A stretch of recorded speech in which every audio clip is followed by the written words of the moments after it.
Jai Hind everyone. The topic for the day is status of live-in relationship in India. हाल ही में Allahabad high court की Lucknow bench ने कहा कि एक मुस्लिम लिव इन रिलेशनशिप में अपने अधिकारों का दावा नहीं कर सकता है जब तक उसका जीवन साथी जीवित हो। जस्टिस AR की 2 जजों की बेंच की रिट पिटीशन पर सुनवाई करते हुए इस तरीके के रिलेशनशिप को इस्लाम और उसके सिद्धांतों के अगेंस्ट बताया गया। कपल ने अदालत को बताया कि वे लिव इन रिलेशनशिप में एडल्ट है और उन्होंने कॉन्स्टिट्यूशन के article 21 that is protection of life and personal liberty के तहत सिक्योरिटी मांगी है।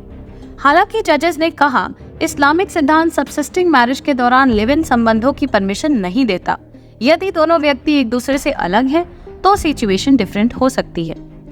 भारतीय संस्कृति में मैरिज को एक रिलीजियस राइट माना जाता है जिसमें एक पुरुष और एक महिला religion, reproduction and sexual pleasure के फिजिकल, सोशल और स्पिरिचुअल पर्पस के लिए एक स्थायी रिश्ते में बंधे होते हैं।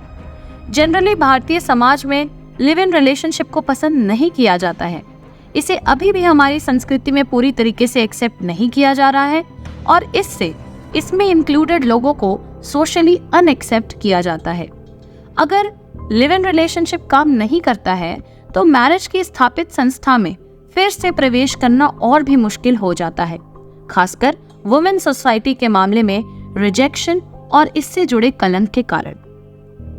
हालांकि समय के साथ रिलेशंस के इन रूपों के प्रति दृष्टिकोण में बदलाव आया है।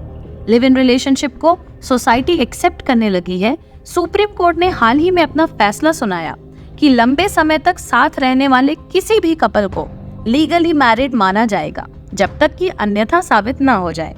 इसलिए इसे ग्रेजुअली यंग जनरेशन के बीच एक्सेप्ट किया जा रहा है। According to the law, living together is not a crime, बल्कि यह जीवन के अधिकार का एक हिस्सा है। आइए जानते हैं लिव इन रिलेशनशिप पर न्यायालयों की राय क्या है।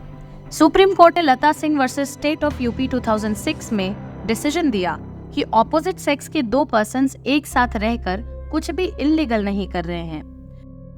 2010 में S Khushboo versus Kanniammal and others मामले में सुप्रीम कोर्ट ने 2006 के फैसले को दोहराया और कहा कि विषम यौन संबंधों के 2 कंसेंटिंग एडल्ट्स के बीच लिव इन रिलेशनशिप किसी भी तरीके का कोई क्राइम नहीं है, with the obvious exception of adultery, भले ही इसे अनएथिकल माना जाता है। 2010 में वेलुसामी वर्सेस डी पचैमल मामले में सुप्रीम कोर्ट ने लिव इन रिलेशनशिप को लीगल बनाने के लिए मानदंड निर्धारित किए, जैसे कपल्स को समाज के सामने खुद को जीवन साथी के समान रखना चाहिए, उनकी शादी करने की लीगल एज होनी चाहिए, उन्हें अनमैरिड होने सहित लीगल मैरिज में प्रवेश करने के लिए अन्यथा योग्य होना चाहिए। आइए अब इस पूरे टॉपिक के कंक्लूजन पर आते हैं। मुस्लिम लॉज में कहीं पे भी लिव इन रिलेशनशिप का उल्लेख नहीं है, यहाँ तक कि हिंदू लॉज में भी इसका कोई उल्लेख नहीं है, लेकिन कोर्ट्स ने अपने डिसीजंस के माध्यम से इसे हिंदुओं के लिए लीगल बनाया है।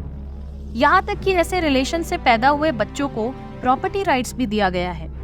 लिव इन रिलेशनशिप का दायरा मुस्लिम पर्सनल लॉ पर लागू नहीं होता और मौजूदा कानून के मुताबिक मुस्लिम लिव इन पार्टनर्स के बच्चों को नाजायज माना जाता है।